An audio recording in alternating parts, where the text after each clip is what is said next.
So earlier this week, I uploaded a video about me setting a world record and losing the match. However, that wasn't the only thing that happened that day. I ended up tying another existing world record, and if you ask me, I put a little bit more value on mine because 3 of them were done in competitive.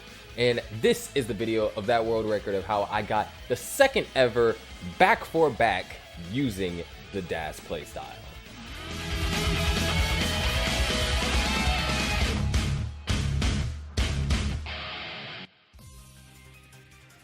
All right, starting from the first game, like I said, most of these matches all take place when I am going up against Tristop, and as a result of me going up against Tristop, I am playing with the competitive aspect in mind. So the first 3 maxes are done before or during the match, and the last one comes after I had got swept, which, by the way, if you haven't checked out the video, I think it's a pretty amazing video. I think it's one of the best videos that I've made, and I really like the style of that video. This one's going to be a little bit more going in depth with how I'm feeling, because I did not talk at all during this match. So my recording or my stream had 0 audio. So as opposed to you guys just watching me max 4 times in a row listening to some background music, I thought it'd be interesting for me to try and give an approach of kind of, insight, what I'm feeling, etc. So already off to a little bit of a rough start, the first 20 lines. The reason why I say a rough start is because Tristop is one of the more consistent level 18 players, and knowing that, if I wanted to stand a good chance to win, because I wouldn't say that my post transition is on par with it, but I have one of the better DAS post transitions out there.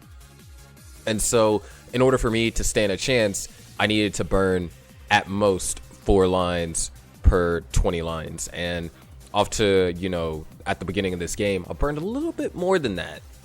So as you can see right now, actually, amazing adjustment right there. I am planning on doing a couple of adjustment videos in 2022, so that way you guys can see some common adjustments and will be able to act upon them, and as a result help you be a little bit more efficient in your play. Because once you get the hang of level 19 and level 18 speeds, then it's just a matter of how you manage your pieces and becoming just a tad bit more efficient. So right here is actually a misdrop. I hanged the O, had a partial dash charge, and right there was a little bit of an overshift. I think I solved the partial dash charge really well by going for the J spin and then followed it up with an O piece. That was a nice little tuck. However, it did end up costing me a few amount of lines, nothing too serious, and that's one major part about competitive Tetris is you need to be able to get out of your situations really quickly. If you're spending, 10, 12, heck, even 16 lines in a dig, your opponent is almost definitely going to get a lead, and this is assuming that you are playing at the same efficiency rate prior to that with your opponent. And if you are, then the lead will be dependent on how many lines you burn. But if you're not, and your opponent is being significantly more efficient than you because of, like I said, the minor dig that you had to go into, then your opponent could garner up something like 100,000 point lead or 150,000 point lead, things that are not necessarily the easiest to recover from, especially when your opponent isn't necessarily making too many mistakes on 18.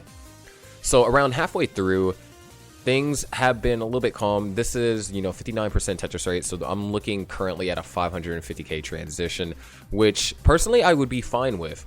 However, going up against Tristop at this time, he was looking at a 600k transition, and as long as things went well from this point onward, I'd only be down by 50,000 points, which that is technically a good enough margin for Tristop to make some errors on 19 and for me to capitalize on that error.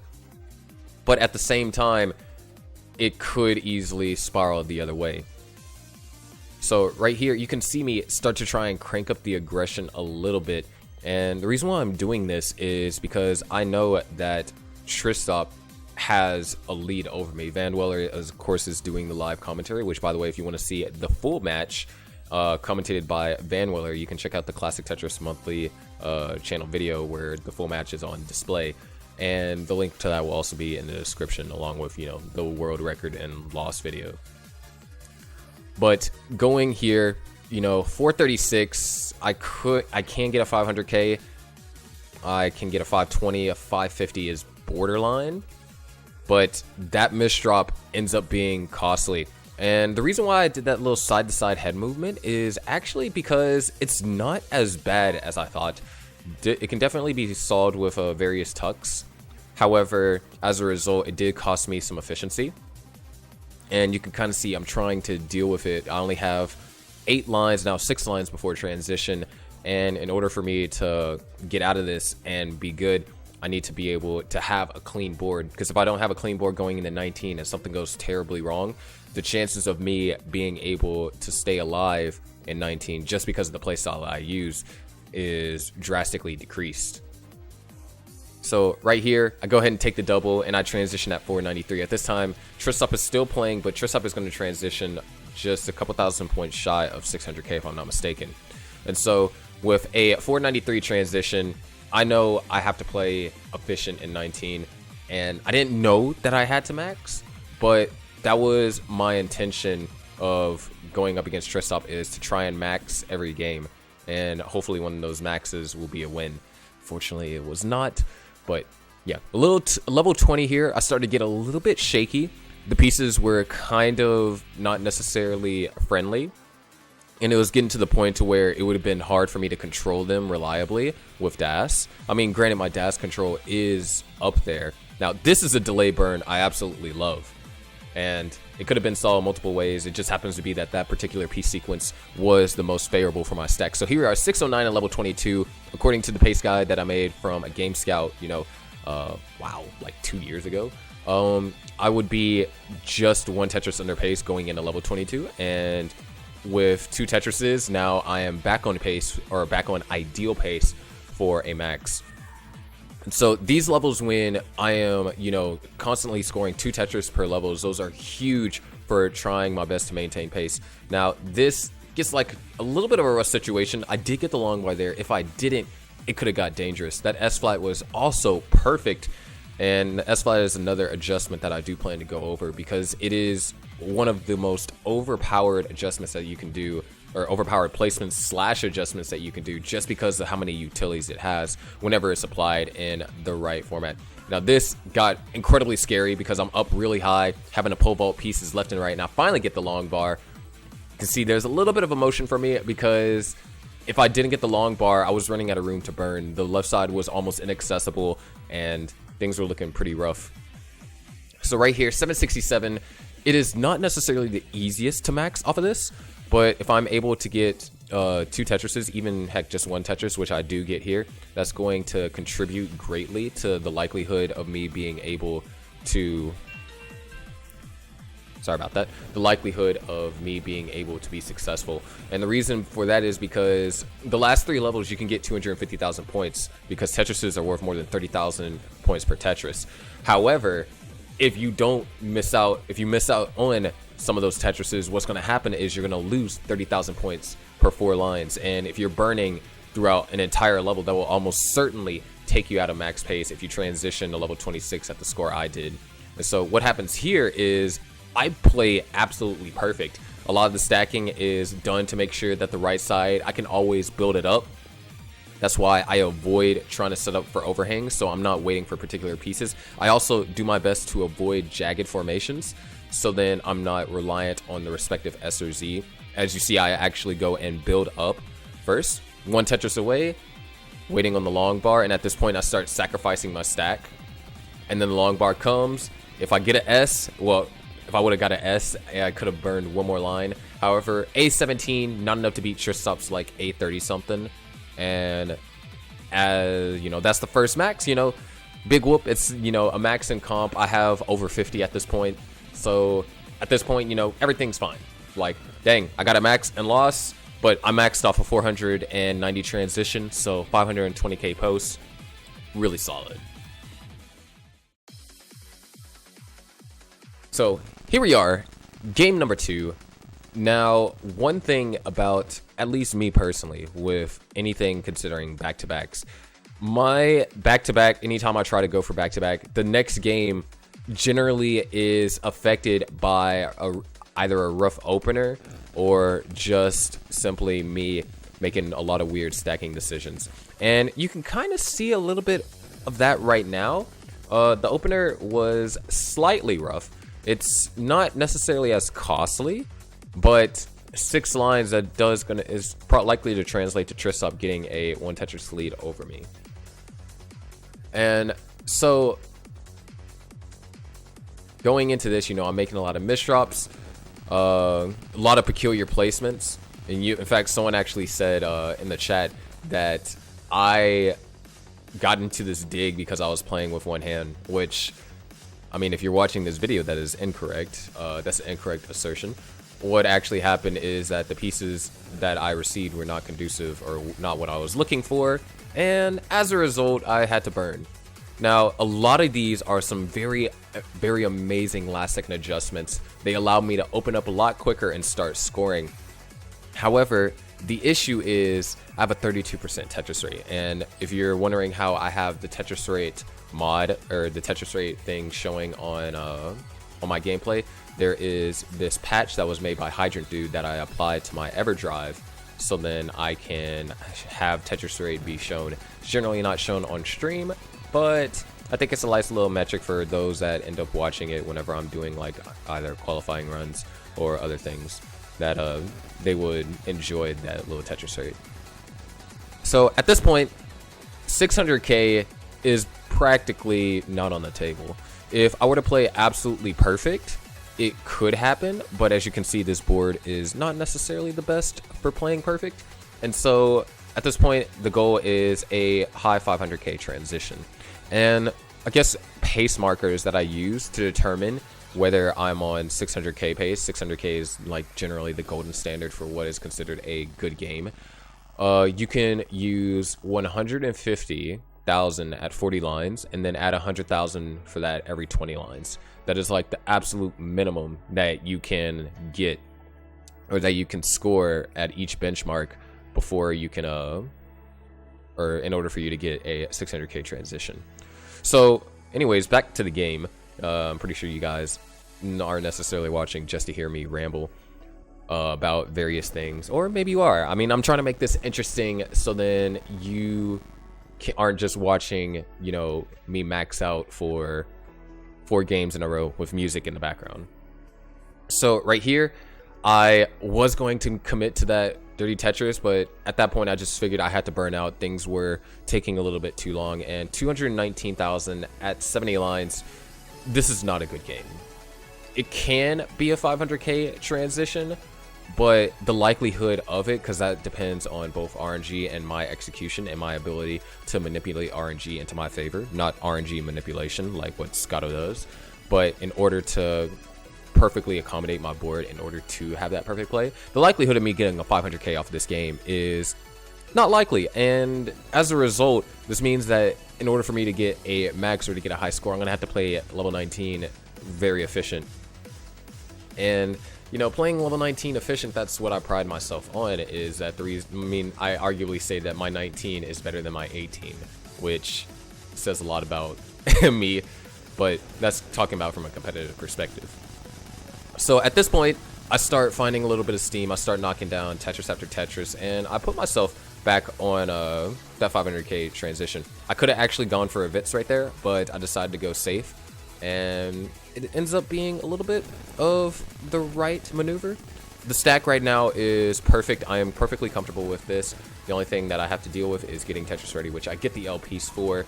And as of now, it's just a matter of trying to maintain a clean stack and not make really any pace damaging misdrops. So right here, go for the J spin. The J spin is actually, that J spin right there is actually one of the more creative ways to solve that overhang. That overhang is generally solved by a combination of 3 different pieces. You can have the or technically 4 if we include the J piece. But if you're talking about a clean solve, then 3 different pieces. You have the T piece, which obviously you would tuck, or you can T spin if you want to bring the stack down 1. You have the Z piece, where you would go for a Z spin, and then you have the L piece, where you'll take an L triple. Obviously, the L piece solution is not necessarily ideal, as it involves you taking a triple, but there are definitely other solutions. So right here, there's another one of those solutions where I go for the Z spin. I'm Tetris ready, looking to transition with a 500k, and I do it. Manage to, you know, be efficient enough in the latter like 50 or so lines, level 19 or level 18, and I transition with 507,000k, which I still have to play very good posts. 500k posts is not necessarily the easiest thing in the world. However, it's something that I've done many times. And at this point, I just have to try and make sure I get off to a good start here on level, on the earlier levels, so like level 19, level 20, level 22, because the benchmarks that I use, if I don't hit, you know, that 620 by level 22, psychologically, it's like, all right, this is where I'm at in terms of getting a max out. I'm going to have to start playing a little bit more aggressive. I'm going to have to start trying to be a little bit more efficient. And right here, you know, some small issues. I didn't see the adjustment right there with the eyepiece. I actually was not expecting an O, and this is where actually things get interesting.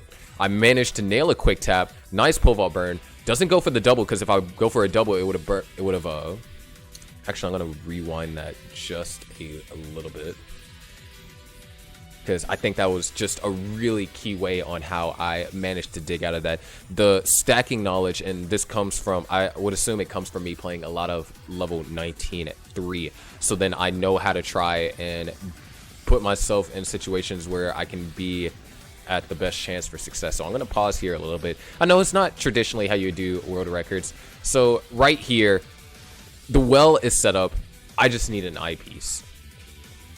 So now I'm up very high. Getting stuff to the left is going to be very difficult. And if I burn anything on the right, I have to also balance out the left. And so I'm trying to do my best to keep it open. I managed to nail that quick tap. And the J piece here is perfect. Burn the J piece, burn it out, I open. Now the square piece, I have to place it to the left, because if I throw it to the right, this burns a single, and even though the stack is down by 1 line, what ends up happening is if I do get the eyepiece, there's no way to bring the stack down after that. So I had to throw this over, dead drop a lot of pieces, and get that over. And from this point on, it is basically 19-3, but I'm like, I can dig out of this. It's a more or less manageable board. I hit all my quick taps, which is a huger part to the success. There's one last eyepiece that I need to get over. I get it over. The board is fine. The issue is we are now 1 Tetris under max pace. So depending on how efficient I am able to get out of the situation, that's going to determine whether I max out of this or not. And right here, beautiful burn right there, by the way. I go for the dirty Tetris, knock it down, 673. So a little bit, we're still within that range, and everything gets solved. And you can tell I am absolutely hyped about it. So 676. Now at this point, I know it's like, okay, if I play well enough, I can max. However, play well enough, I got to be efficient. I have to go for risky stuff like that placement instead of going for the burn. And time is ticking down. Trisop at this point, I already know that he has quite the big lead over me, and so the only chance that I have to win this is I have to max and hope that tragedy strikes on level 28. So at this point, you can see I'm going for perfect stacking, going for really high quick taps, just really building out the left to minimize any chance I have to burn. I'm focusing on quote-unquote perfect stacking, which is, in my opinion, where you do your best to build up the right-hand side as flat as possible so you're not waiting on specific pieces. So right there, very aggressive adjustment, or not adjustment, maneuvers right there, and a slight misdrop right there. Everything would have been fine, and I might have been able to squeeze out 1 or 2 more Tetrises. However, the stack is safe. At this point, I can't get a max. However, I'm going to need 3 Tetrises from this point on. I take 3 burns, and I have to play perfect. No more burns allowed.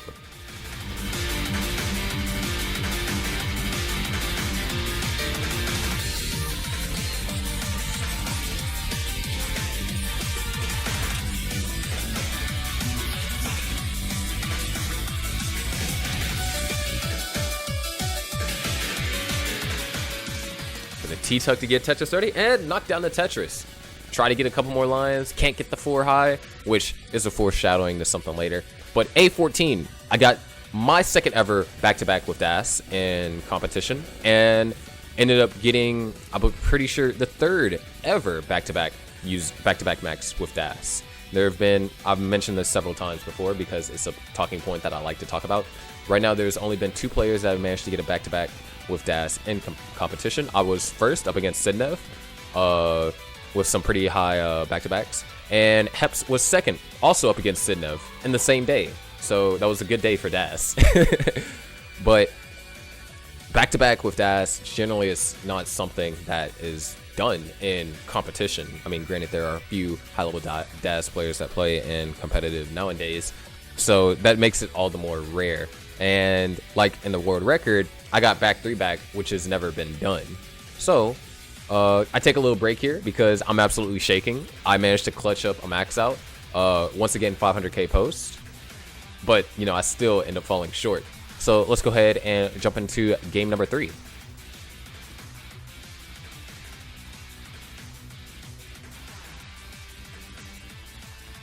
So here we are, about to go into game number 3, and at this point, I am nervous. In fact, I would say that this is the most nervous I've been in a competitive match since my debut at CTWC 2019, and arguably I can say that 2019 I wasn't necessarily too particularly nervous. I was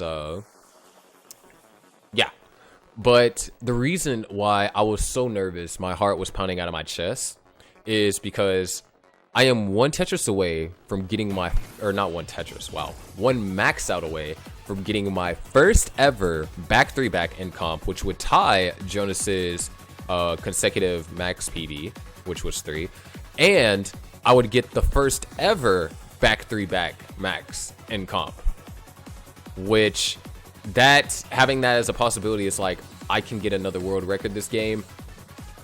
I definitely was feeling the pressure. However, one thing that you'll come to learn about me is generally the more pressure I'm under, the greater I perform. And this game, it really could have been something special. It could have been a 1.1. It really had the potential. Unfortunately, things did not turn out because of a little bit of a rush situation on 22, but I'm getting ahead of myself. Let's talk about how the board's going. Right now, I am playing perfect. The A stands for 10, so if you have A0, that means you're playing at a 100% Tetris rate. Also, while this is going on, since this is level 18, if you made it this far, thank you so much for watching. If you actually like the way that I am doing this, in case I decide to do more PB, if I happen to do more stuff like this in the future, let me know. I definitely didn't want you guys just to have a 40-ish minute video and for you not to be really engaged, just have you watching Tetris. And I know a lot of you that would watch, you know, the full part of it, you know, and I really appreciate you guys, but I figure I would add a little bit more context and maybe a little bit more depth to how this works, especially for those that happen to stumble across this video that aren't necessarily native to the way that Classic Tetris is and behind the mind of a Classic Tetris professional, which, I mean, even now saying that kind of sounds weird because I am personally in my journey, even though I've accomplished just about everything I've wanted to with DAS, there's still a long way for me to go if I were to continue to play competitively as a Classic Tetris player. But enough about me. Let's take a look at the game. Right now, 281,000 at 58 lines. I take that burn because it is a perfect transfer opportunity. So 305,000. This is 650k transition pace. Tristop is not playing as strong as I am currently. He is still playing strong, just not as strong. And this gives me an opportunity to potentially win the first game. I take a double, and I take a couple of safety burns after that because the left side is not as low as I would like it to be. It definitely is dangerous, and it would be a shame to end my back-3-back attempt with an early top out like so, all because of my left side being too high and then I hang pieces on top of it. So I end up slowing down. This is still 600k pace. It is borderline 650k pace. I think maybe I have a little bit of leeway if I were to play perfect from this point on. However, 600k transition pace is definitely likely. And I'm not sure if you can notice, but this, I actually stopped pressing down as many pieces. And the reason why I stopped pressing down is the nerves were definitely getting to me. I didn't want to make mistakes, because making mistakes could draw me closer to closer out of not getting that back 3-back. This is from the perspective of a player that has never back 3-back in his career. I've gotten close so many times and was just unable to complete it. In fact, before I got the back 3-back, my closest was 960, or it was max 960, and then recently there was one where it was like max 978 or something like that, where I was one Tetris and choking, and I ended up hanging. So I have choked the back 3-back several times in my career, and at that point I was starting to feel a little bit shaky with, you know, how my stack was. Now I do push down a couple more pieces because I'm starting to get a little bit comfortable, starting to get my nerves under control. And at this point, this is like, all right, we've hit the 500k marker. We can get a 630k transition or something around the lines of that. Let's go for it. If Tristop beats me on this game, it'll be well deserved. And if, you know, I get my focus right now, the likelihood of me being Tristop was already low. But if I can walk out of this with either a personal best and combined with a record, I mean, hey, I'm fine with that. So we're nearing the transition. I'm doing my best to maintain a safe stack. I'm trying not to make the mistake of going too aggressive before transition, get into a situation where I'm going to have to burn. And right now that's going pretty well. This little staircase formation does seem to be a little bit of a problem. So I set up a delay burn with the T, skim it out. We have 2 lines to go before transition. I do my best to avoid burning it, and I transition with a 636. And at this point, I PB off of these transition games. My current PB sits at 1,224,000. However, that was gone off of a 610,000 transition. Like I said, my post-transition is better than my pre-transition.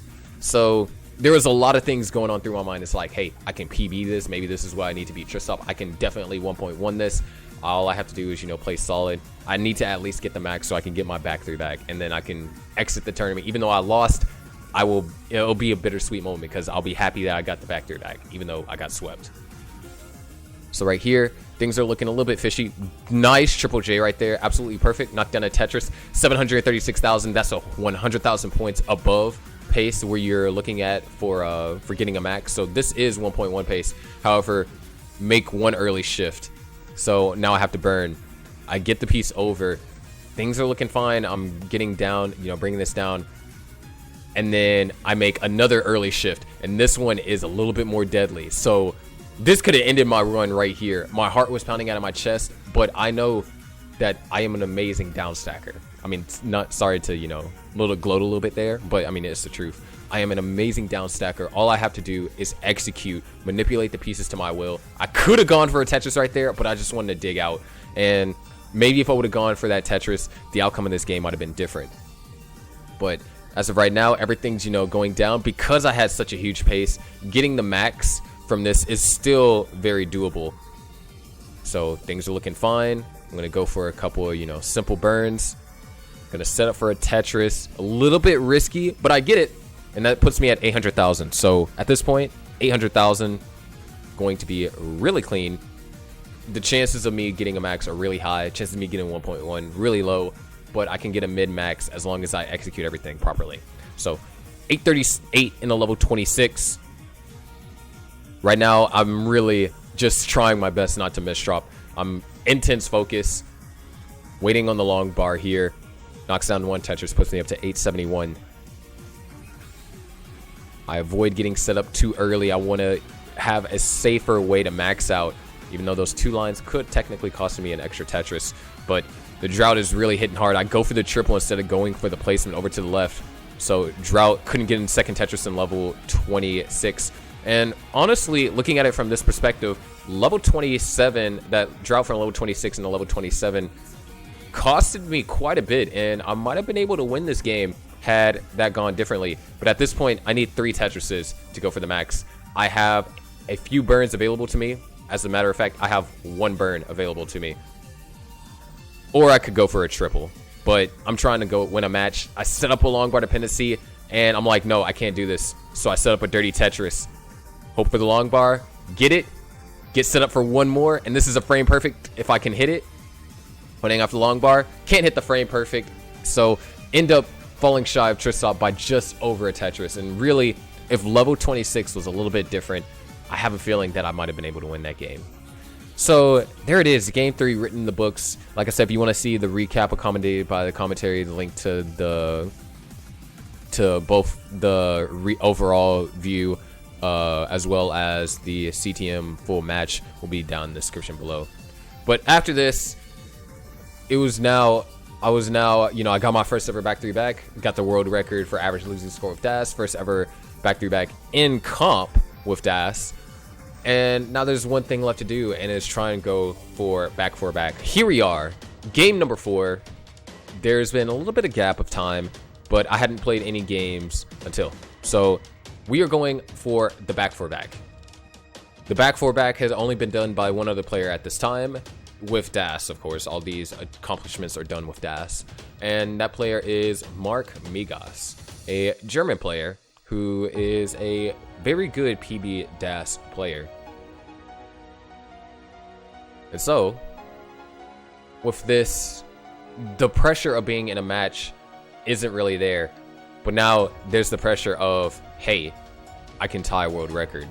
And even though Mark has the first ever Back-4-Back with DAS, I think the fact that 3 of my maxes were done in a competitive setting makes my Back-4-Back a little bit more valuable. But obviously, that's bias. So, let me know in the comments what you think. Whose Back-4-Back is more valuable? The first ever one, or the one where 3 out of the 4 were accomplished in a competitive setting? I'd love to know your opinion. So, right off the bat, we are starting pretty good. Only 4 burn lines, 80% Tetris rate. And at this point, you can tell immediately I'm not pushing down as much. I normally, pushing down is what I do. It's how I find my rhythm, and it's how I play on a consistent, because finding your rhythm is important. However, I can play without pushing down as well. And the reason why I'm playing without pushing down is because I'm trying to make sure I don't make any misdrops as a result of pushing down, and I don't miss out on too many adjustments. I can still hit adjustments because I don't push down on every piece, but I really want to nail all my adjustments. I want to set myself up for the best chance of success in trying to get this Back-4-Back. So as of right now, we've only burned 2 lines over the last 20 lines. And so we've boosted up the Tetris rate to 86. This is what you're looking for if you want a 650k transition, potentially even higher. But that's not, a 600k transition would be great, just simply because I can play it safe. And I don't have to go super aggro or efficient in level 19 plus. But otherwise, a 550k transition is fine. I don't have to play, super aggro. And understanding that while you're playing, it's easier said than done, but it is very important in how you manage your risk, especially if there's a specific goal that you're trying to reach. And unfortunately, I couldn't do this in CTWC. Whether it was, I think, my rhythm being disrupted at the beginning of CTWC for my quals, where my console malfunctioned for the first time in my 2.5 years of playing. I had a console malfunction during a qualifier, and I think that really, set me off. And by the time I recovered, it was a little bit too late. But also, if I do end up qualifying next year, whether or not that's, with DAS or with rolling or whatever, I do know things I'm going to do to change that. But hey, it kind of got to a gloomy tone. This is a world record we're talking about, and let's continue talking about this. I mean, there also really isn't too much to talk about except for with how incredibly clean I am playing right now. I even go for the safer placement right there, which ends up still I don't have to burn.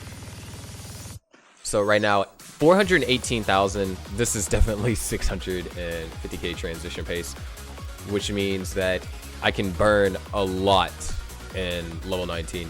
I mean, the last 3 levels alone are worth 250,000. And so then what about the other 8 levels? Well, the other 8 levels are worth like 500,000. Obviously, those are just rounded values. There is a more specific amount, but generally that's what they are worth. And that's a good assessment for what they are worth. Whether or not that helps you in your games, I don't know. But at this point, it comes like subconscious is like, all right, I need 3 Tetrises here, 3 Tetrises on a level, 3 Tetrises 26 through 28 is 100,000 or over 100,000. So right here, have to take a few burns. I go for really, really conservative placements here. And at the same time, these conservative placements happen to be efficient.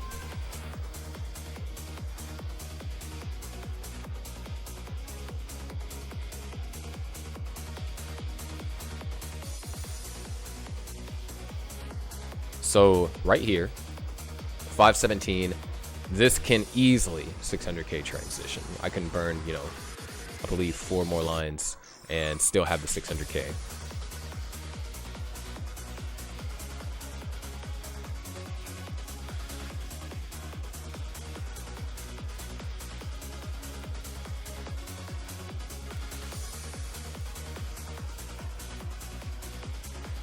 So 543. Now 566. At this point, I'm just trying to go for a 600k transition. I'm doing my best to avoid setting up dependencies. Unfortunately, they still get set up.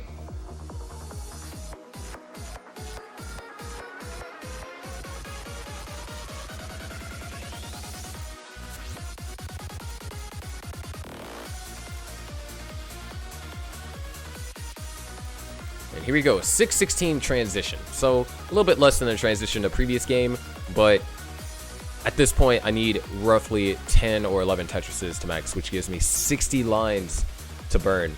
I know that, so I'm not going to play 19 aggressive. In fact, I set up a way for me to burn a triple if necessary, and I focus on keeping my left built out more than anything. So that way I can take burns as necessary. In fact, I even take that triple. I didn't make the adjustment to go for the Tetris, because I didn't want to put myself in a position to where if I ended up not being able to score using the long bar and my stack gets high as a result, I don't want that to be the reason why I don't max. And so right here, I mentioned earlier, S flat is one of the more overpowered placements, just simply because of the utility of it. I mean, look at this right now. It transitions to a beautiful solve. I get a lot of O pieces here, which not necessarily a fan of, but I have a place for them. Beautiful I flat. And this was really like a big tough point in this run. Level 21 was just very difficult. So I take a triple, bring myself out of being Tetris ready, and I start to play a tad more aggressive. And you can already see right there, big exhale, but managed the double. And now we're at level 23. We are quite significantly ahead of pace for a max. This is borderline pace what you want for a 1.1. And I didn't go for the tuck. I'm trying to be as conservative as possible. I am 250,000 points away from the max. Still have plenty of time. Want to make, smart decisions. Amazing quick tap right there. I didn't want to take a skim with the T. Wanted a way out. Take another safety double. And once again, getting hit with another big drought here. And I just want to give myself ways out. And then at this point, this is starting to look a little scary. Eyepiece comes a little bit too late. Left side's looking a little bit dangerous. Got beautiful L and J combination. Gets the square over and knocks down. I knocked down the Tetris. Puts me at 800,000. Now go up to 832. Knock down another Tetris. That put me at like 833 or not 833, 864 or something like that. So I can get a 1.1, but my focus is the max, which at this point I'm only 4 Tetris away from getting. So once again, this was not an easy game to max, easy score-wise, but there was a lot of tribulations mid-game that could have easily put an end to my run, especially that level 23 and level 24. So I don't make the adjustment. I take the triple. Mind you, at this point now I only need 3 Tetrises to get the max. So I get set up. I'm set up for the Tetris. Create the dependency, fill the dependency, knock down a Tetris. There's 1. I need 2 more. Don't want to go for the delay burn. I'm set up for the second Tetris. Knock it down. There's 2. 1 Tetris is now left.